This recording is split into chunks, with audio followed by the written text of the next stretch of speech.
Generate by AI. Welcome to God, Guns, and Dogs. I'm glad you could join me this evening. So I'm going to kind of not use a script tonight. I'm going to be talking to you just kind of off the cuff.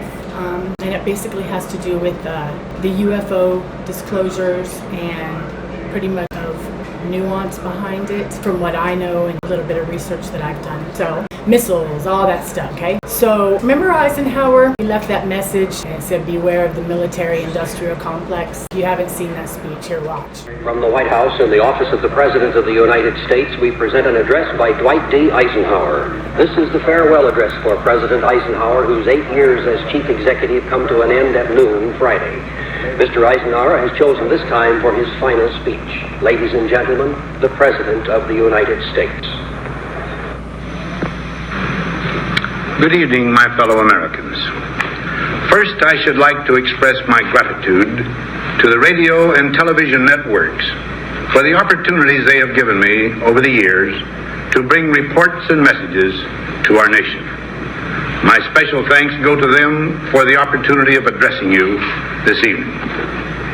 3 days from now, after half a century in the service of our country, I shall lay down the responsibilities of office as, in traditional and solemn ceremony, the authority of the presidency is vested in my successor.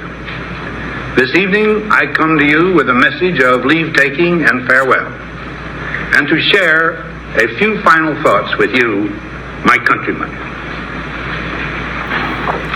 Like every other citizen, I wish the new president and all who will labor with him Godspeed.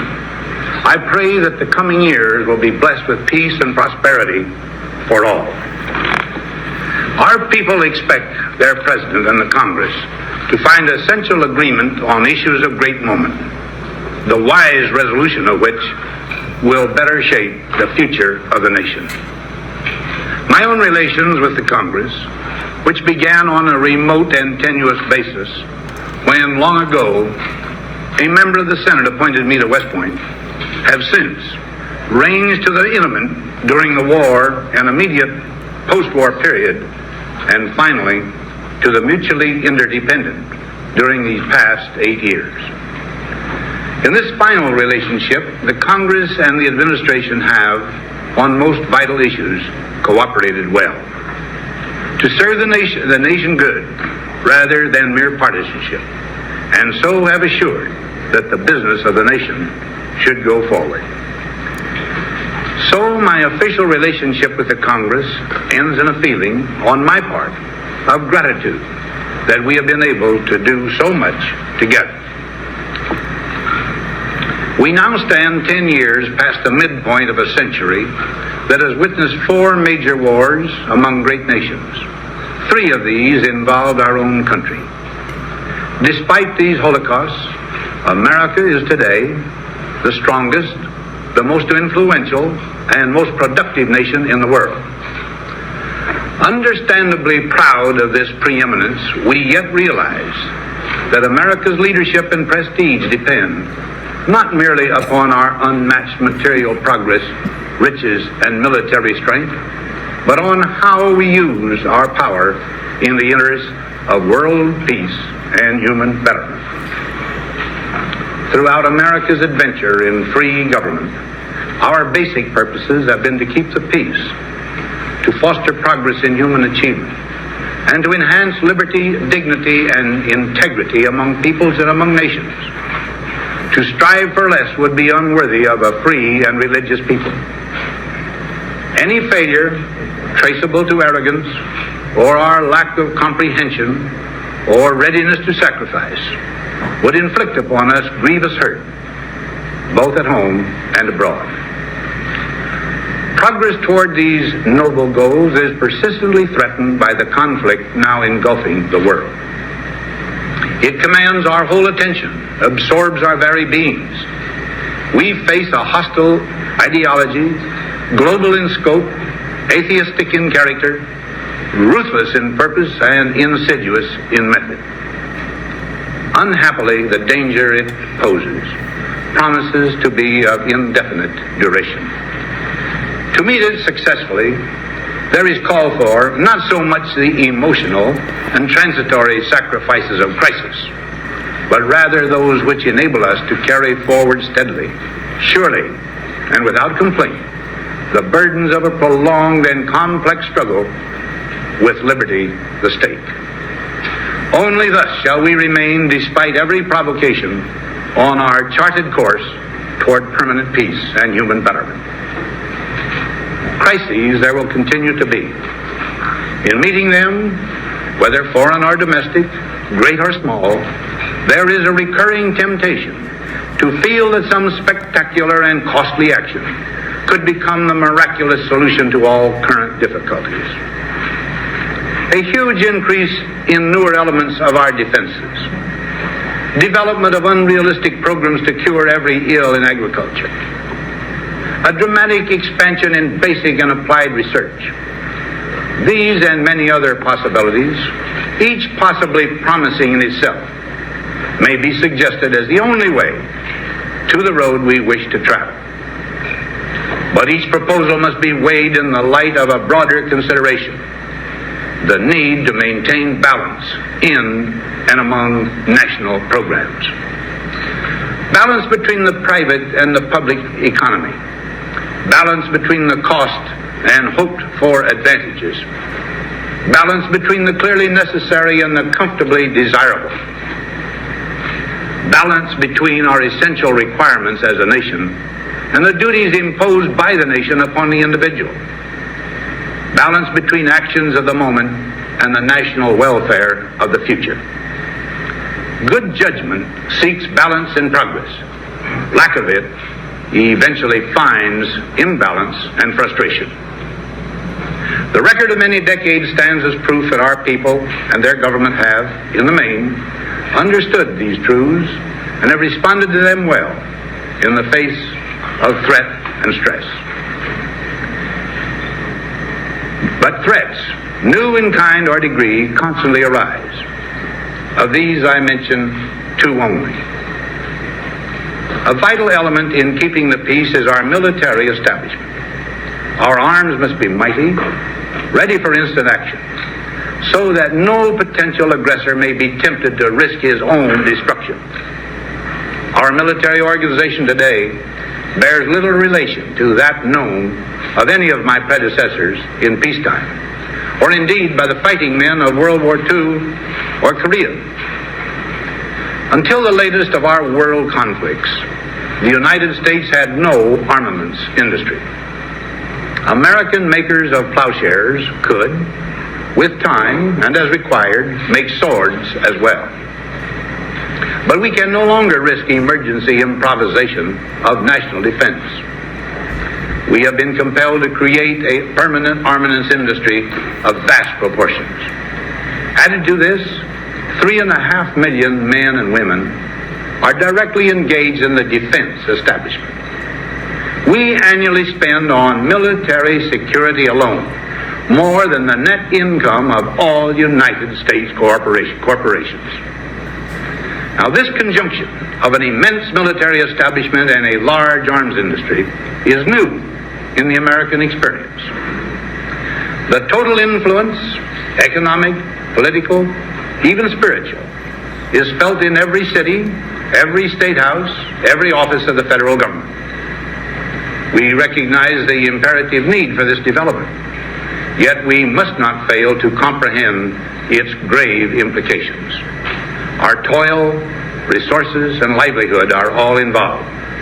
So is the very structure of our society. In the councils of government, we must guard against the acquisition of unwarranted influence, whether sought or unsought, by the military-industrial complex. The potential for the disastrous rise of misplaced power exists and will persist. We must never let the weight of this combination endanger our liberties or democratic processes. We should take nothing for granted. Only an alert and knowledgeable citizenry can compel the proper meshing of the huge industrial and military machinery of defense with our peaceful methods and goals, so that security and liberty may prosper together. Akin to and largely responsible for the sweeping changes in our industrial military posture has been the technological revolution during recent decades. In this revolution, research has become central.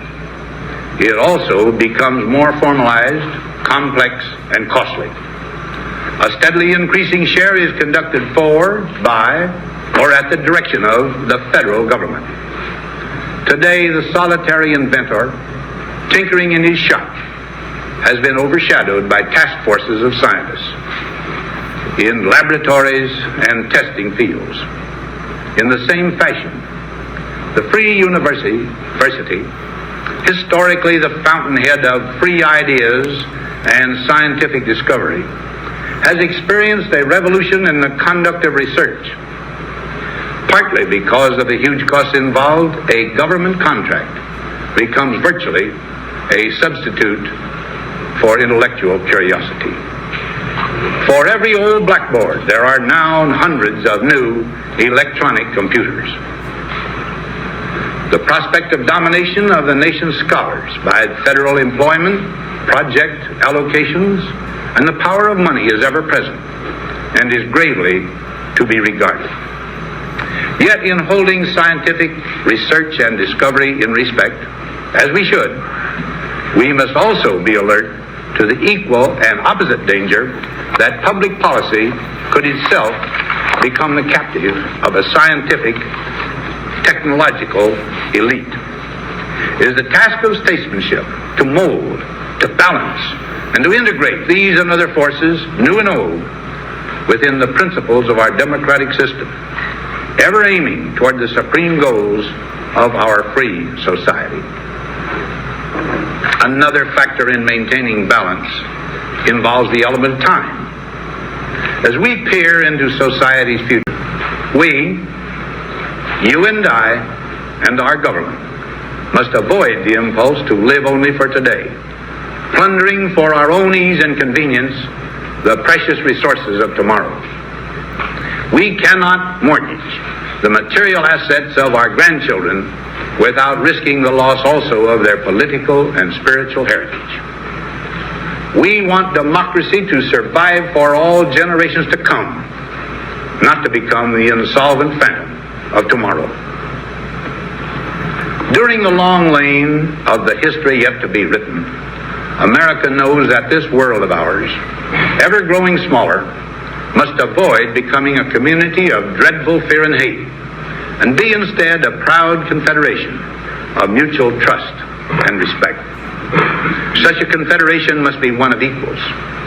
The weakest must come to the conference table with the same confidence as do we, protected as we are by our moral, economic, and military strength. That table, though scarred by many past frustrations, cannot be abandoned for the certainty agony of disarmament of the battlefield. Disarmament with mutual honor and confidence is a continuing imperative.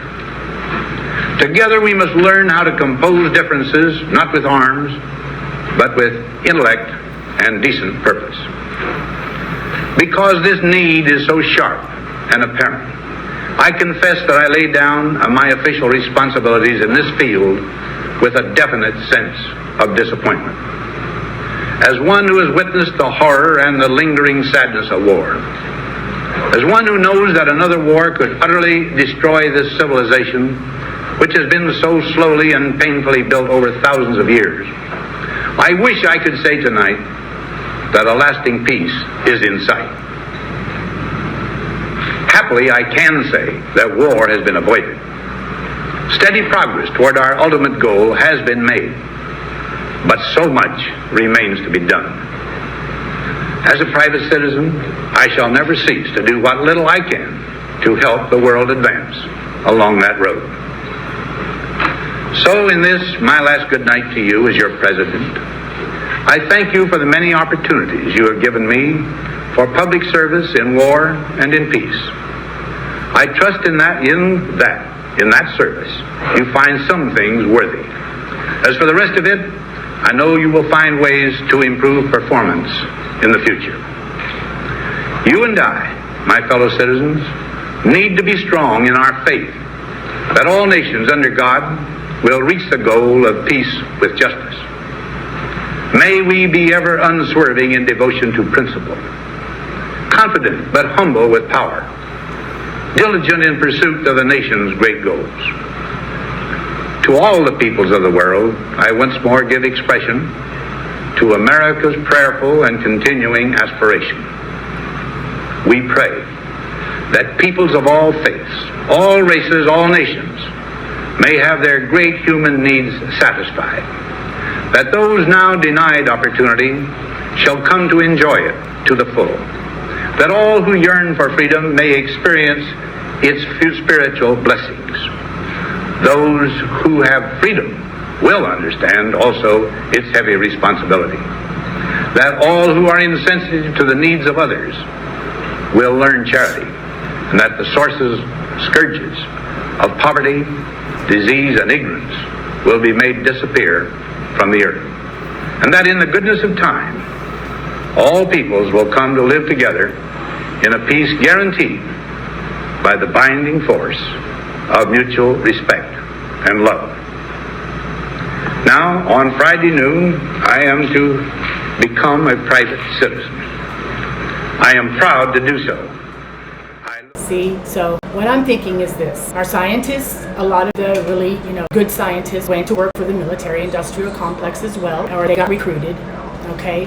And it might have started off probably something, that they were trying to reverse engineer so they could get the technology or the tech. But either way, they have figured it out. They figured out anti-gravity and they figured out zero-point energy. Now, I think what happened is they got too big for their britches and they didn't want to share. Not only that, with the zero-point energy, which is basically cold fusion, what would happen to big oil? Big oil doesn't want to go out of business. They want to keep robbing us of our money, even though we have free energy technology and have for 70 years. They either take the scientists and make him sign a disclosure agreement or have him thinking that he's doing something illegal. He'll never speak of anything, or they kill him, which is what's happening now because they're getting ready to disclose all this information and they don't want it to come out. They want to keep it for themselves because at the knees. So they usually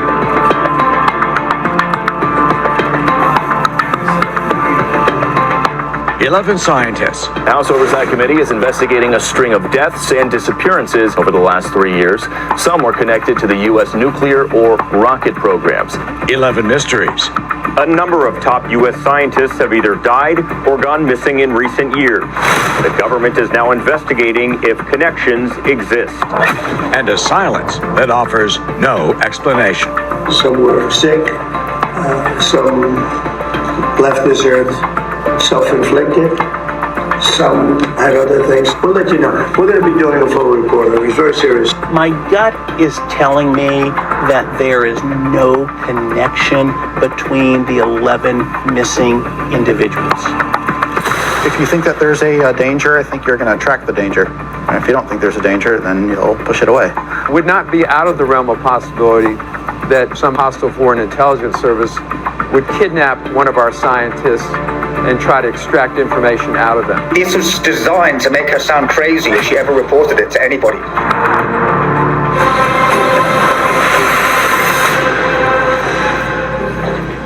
Since 2022, 11 U.S. scientists have died or gone missing under mysterious circumstances. Some call it a coincidence, but others see a pattern that's impossible to ignore. Officially, these cases have been ruled accidents, suicides, or they have been left undetermined. But some are asking, what if they are not isolated tragedies, and instead pieces of a much larger puzzle? So far, there are 11 scientists that have perished, disappeared, died under very suspicious circumstances. Now, maybe it was accidental, maybe it was natural, but we don't know. It is interesting to see the names on the list because the common denominator there is that every one of these scientists were working on defense-related or space, nuclear, rocket propulsion-related technologies and projects. Anti-gravity researcher Amy Eskridge is the latest to be added to the list. She was working on projects for Homeland Security, and she was also interested in what you call unexplained aerial phenomena type physics, the 5 observables. Milburn and Eskridge first connected over X, then known as Twitter, in the spring of 2021. It was a very, very funny account. I actually thought that I was speaking to a middle-aged scientist. They were just doing some very, very funny rants about UFOs. And it sounded like I was speaking to a guy. We ended up doing kind of like an all-night burst, like 8 hours. And they were just going on and telling me really, really interesting stuff. Everything from like comets to the origins of the universe to asteroids hitting the Earth. In time, Eskridge revealed her identity. She wasn't a middle-aged egghead, but a 34-year-old scientist living in Huntsville, Alabama. Huntsville is ground zero. It's like Rocket City. So you've got NASA there, you've got the Redstone Arsenal, you've got military units there, you've got a military airport there. It's also often considered a major target for foreign espionage. Huntsville has one of the highest spies per capita, and she would run around to the local pubs there telling everyone that she's got the secret sauce to anti-gravity. In 2020, Eskridge appeared as a guest on Sokol's live stream. She detailed her plans to disclose information about UAPs and extraterrestrials to the public, and her fears about what could happen to her if she did. If you stick your neck out in public, at least someone notices if your head gets chopped off. If you stick your neck out in private, they will bury you. They will burn down your house while you're sleeping in your bed, and it won't even make the news. They are using the machines to run guns, drugs, and human children trafficking. Yeah, that's what they're doing. It's a black operation. These guys are rogue psychopaths. They want money, control, and power, and they don't want to share the technology with the rest of the world, okay? But they want to be able to go ahead and fly around and do whatever they want. Now, this is what I'm no scientist, but I think because these things can move with no G-force, there's a plasma field around it, which, if you think about it, everything is vibration and frequency and magnet, right? And we all have a vibration. The earth has a vibration. Every living thing has its own variation of vibration, whatever level it may be on. It depends on emotional well-being, is how high your frequency of your vibration is. Anyway, they figured out quantum physics, and they have a plasma field around these crafts that they reverse it. That's why they can move like that, because basically you're in the machine and you're inside that plasma field that activates. You're basically in a bubble. So it doesn't matter how fast that thing is going, you're not going to feel it because you're just in it, in the middle of it. So you're not, feeling the force, because that bubble is separating dark matter, which would be the air or the water, because they say that they see them going 200 miles an hour underwater, and the only way anything can do that is if whatever is around it is dispersing the water in front of it for it to move that fast. Kind of like they said when Moses parted the Red Sea. Okay, just imagine when he had his staff that it had this, shield around it, and all he had to do was point it and the water just parted. Think of it like that is surrounding these craft. Well, they figured out what frequency and vibration they needed to achieve in order to create the plasma field, okay? So that keeps the G-forces, and they can just pretty much go as fast as they want because they have the zero-point energy, which zero-point energy is quantum physics as well, and it's cold fusion basically. Either exhaust from an engine or air with some water, about a high 700 degrees, and it creates this vortex within a vortex. So it's kind of like a tube within a tube, and that tube is spinning, and it's got like a mouth on it, and it spins, and the atoms come out of it and go into the other tube, and somehow they go so fast and heat up so much to 700 degrees that it combusts, and it makes this vortex that just it runs by itself. Basically, you have to add water, I think every 36 hours, something like that, and I'm not sure exactly, but that's basically the gist of it with the cold fusion. Okay, so listen, and then now you've got big oil, fossil fuels. So how do you go from fossil fuels for all this time to no fossil fuel? That's a transition. We have power lines. But our cars can use this device, our homes, everything. And we don't need electrical wires. We don't need telephone poles. We don't need buried cables. We don't need any of that. We don't need natural gas, and we haven't needed it. But the military industrial complex that we made the mistake of giving the original crash material to, and now they have it all, reversed engineered it, and they're not sharing it.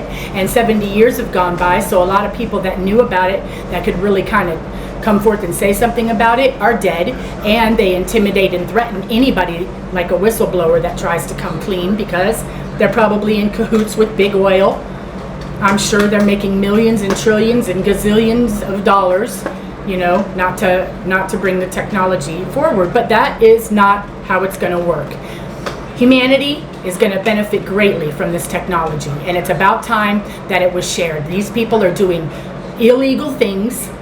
Like I said, guns, drugs, people. That's what they're using the machines for, to run those people, to make money off of those things and people. Not cool. We, humanity, can use that. We need to figure out how this is going to work. They're trying to stop it, and there is no stopping. We cannot give up on this happening. The UFO documents are coming out little by little, even though they look like total crap and they're black and white. What do you see? What are we looking at there? I mean, give me a break. They were going to release unclassified information. Why won't you release videos of the extraterrestrials, okay? And this is where I'm going next, all right? So we've got basically who has the reverse engineered craft, what they're doing with it, and they're getting black budget money from the Pentagon. That's why they can't pass an audit, ever, is what I think. I don't know for sure anything. I mean, this is just my speculation, okay? 2 and 2 add up to 4, not 6. Occam's razor, usually the most plausible and simplest answer is usually the one that is the right answer to whatever situation or question you might have. Okay, so we're thinking about it like that. We've got the 0 point energy, and we've got the plasma technology and the anti-gravity, okay? Frequency and vibration. So now we get to the extraterrestrial. Now, people are saying, oh, there's 4 species of this and that and whatever. Now they kept, I'm kind of seeming like I'm going all over the place, kind of like Trump does.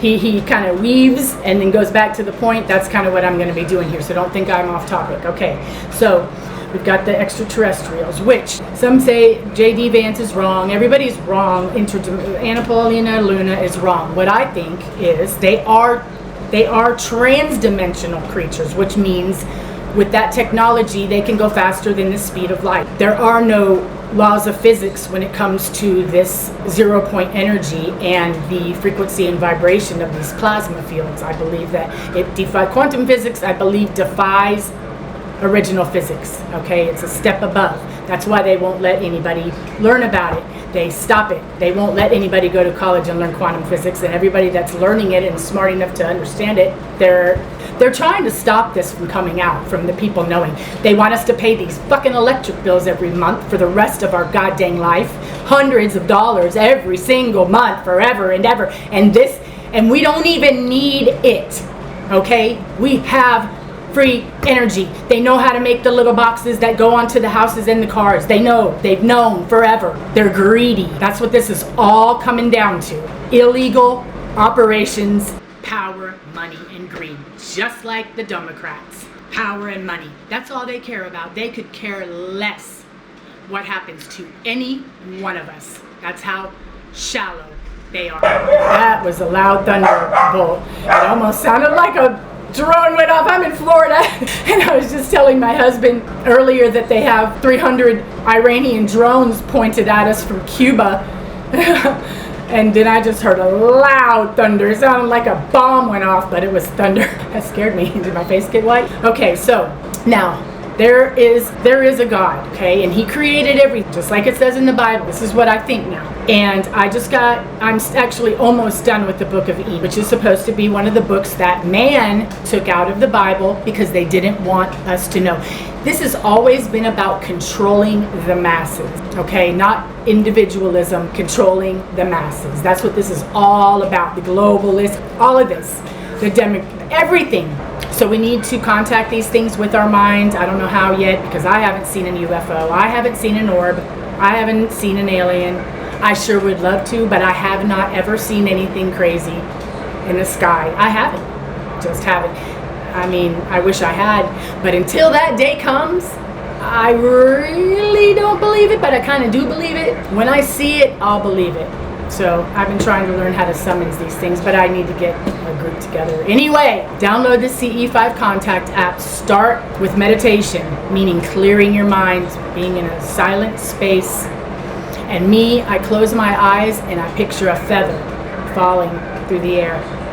That's what I do when I try to meditate. That's what I picture. Some people picture a flame, like in the middle of their forehead, with their eyes closed. That's kind of how you get to know your third eye, which is what you use to remote view. But anyway, we'll talk about that in another video. So we're gonna have to learn about these guys, these aliens, and let them know that we're not like the EMP psychos that have been shooting them out of the sky. That we want to be, you know, cohabitants in the universe with these living creatures. If they're intelligent and they're biological creatures, why wouldn't we? We're the only intelligent creatures that we know. If we can like interact with other intelligent life that isn't us, I mean, I think that's pretty dang cool, and I want to do it in a friendly way. I don't want to do it in some horrible way, but we've got to stop all the craziness on Iran, North Korea, and the CCP have got to be eliminated. For sure, we can't have psychopaths like that when we are meeting a new civilization.